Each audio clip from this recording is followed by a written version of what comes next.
আজি অকল দীপদয়াক কৈছোঁ এনেকুৱা নহয়, আমি যিমানেই আছোঁ আমাৰ চবৰ কাৰণে মানে কিছুমান চাৰ্চ লাইক এ ক্লাব, এটা ক্লাবৰ নিচিনা আহে আৰু দান চান সংগ্ৰহ কৰি দানৰ নিচানৰ দিন দি অলপ প্ৰিচিং কৰিব 20 মিনিট বা 15 মিনিট, তাতকৈ বেছি হ'ব নোৱাৰে প্ৰিচিং, আৰু 1 ঘণ্টাৰ ভিতৰত বডি গীৰ্জা চাইন্স আৰু গুচি গ'ল। মই এবাৰ কৈছিলোঁ যে আমেৰিকালৈ এজন আফ্ৰিকাৰ কোলা মানুহ এজন আহিছিলে, ট্ৰান্সফাৰ হয় কাম কৰি, চাকৰিৰ কাৰণে আহিছিলে আফ্ৰিকাৰ পৰা আমেৰিকালৈ। আমেৰিকাততো বগা মানুহ থাকে, আফ্ৰিকাত কি মানুহ থাকে?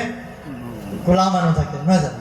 তো এই যে কোলা মানুহজন, আফ্ৰিকাৰ মানুহজন, তেওঁক যেতিয়া আমেৰিকালৈ পঠোৱা হ'ল, এটা কোম্পানীয়ে, বিশেষ কোম্পানীয়ে তেওঁক পঠিয়ালে, তেতিয়া তেওঁৰ চিন্তা হ'ল মই তাত ক'ত গীৰ্জা কৰিম, কাৰ সহভাগিতাত মই থাকিম, কেনেকুৱা মই চাৰ্চ পাম, কেনেকুৱা বা সেই পাষ্টৰজন হ'ব যিজনে মোক শুদ্ধ মানে মিহলি নোহোৱা গাখীৰ খুৱাব, তাৰ সেইবিলাক চিন্তা। আৰু সি ভাবিছে ক'ত মই যাম, আৰু সি আহিলে এদিন, আৰু আহি সোম মংগলবাৰে বুধবাৰে এনেকৈ পাই গ'ল আমেৰিকা, আৰু পায়েই ৰুম এখন ল'লে। ৰুম এখন লোৱাৰ ফাৰ্ষ্ট দিনাখনেই সি গাড়ী এখন লৈ পেলাই গৈছে। মানুহবিলাকক সুধিছে ওচৰত ক'ৰবাত মণ্ডলী আছে নেকি, ওচৰত ক'ৰবাত চাৰ্চ আছে নেকি।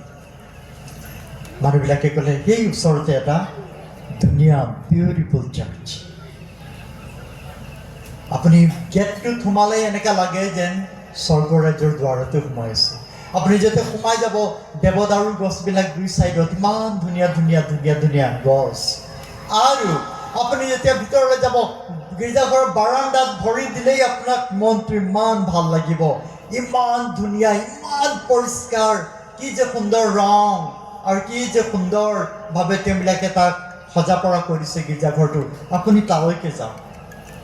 আৰু সি তেতিয়া লগে লগে আহিলে আৰু চালে গেটটো তালা মৰা আছিলে। সঁচাকেই সেই মানুহজনে যেনেকৈ ব্যাখ্যা কৰিছিলে তাতকৈ অধিক ধুনীয়া চাবলৈ এই গীৰ্জাঘৰখন। তেতিয়া সি মনতে ঠাৱৰ কৰিলে যে দেওবাৰে সি গীৰ্জা আহিব। যেতিয়া সি গীৰ্জা ওলাই আহিলে সেই আমেৰিকান চাৰ্চত, বগা মানুহৰ চাৰ্চত, আৰু যেতিয়া সি গেটটো খোলা আছিলে দেওবাৰে, যেতিয়া সি সোমাই গ'ল, তেতিয়া পালকে চকীদাৰক ক'লে যা যা যা যা যা সি সোমাইছে, তাক দেখ ক'ত হৈ আছে। তেতিয়া চকীদাৰ দৌৰি আহিল, আপুনি ক'ত যায় বুলি সুধিছে কোলা মানুহজনক। তেতিয়া সি ক'লে মই গীৰ্জাত আহিছোঁ।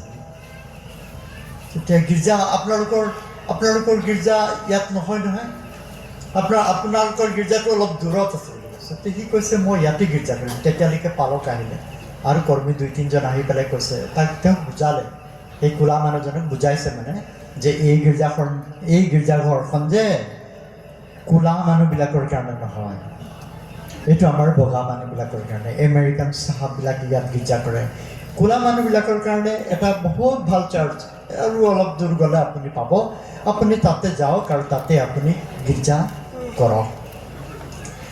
আৰু তাৰ মনটো ইমান দুখ লাগিলে, ইমান বেজাৰ পালে, তাৰ হিয়া ফাটি গ'ল, আৰু তাৰ দুটা চকু চলচলীয়া হ'ল, আৰু তাৰ চকুৰ পৰা টোপাল নপৰাৰ আগতে উলটি দিলে, আৰু সিহঁতক পিঠি দি পেলাই গুচি আহিছে। একেবাৰে ৰখাব পৰা নাই, তাৰ চকু ওলাই আছে, আৰু কান্দি আছে দুখত। আৰু গাড়ী লৈ পেলাই তাৰ গীৰ্জা কৰা নহ'ল সিদিনাখন। গাড়ী লৈ ঘৰ আহিলে, ঘৰ আহি পেলাই টেবুলৰ ওপৰত বাইবেল থ'লে, আৰু বাইবেল থৈ পেলাই প্ৰাৰ্থনা কৰিছে, খুব দুখ কৰিছে, ক্ৰন্দন কৰিছে, আৰু ক্ৰন্দন কৰি কান্দি কান্দি কান্দি কান্দি প্ৰাৰ্থনা কৰি কৰি সেই টেবুলতে সম্পূৰ্ণ হৈ গ'ল। তাৰ অলপ পাছতে সপোন দেখিছে এটা, আৰু সপোনত যীশুৱে আহি তাক কৈছে তুমি কিয় কান্দিছা, অমুক তুমি কিয় কান্দিছা, আজি তুমি একদিন সেই গীৰ্জাঘৰত সোমাবলৈ নোপোৱাৰ কাৰণে তুমি ইমান কান্দিছা, তোমাৰ ইমান দুখ লাগিছে।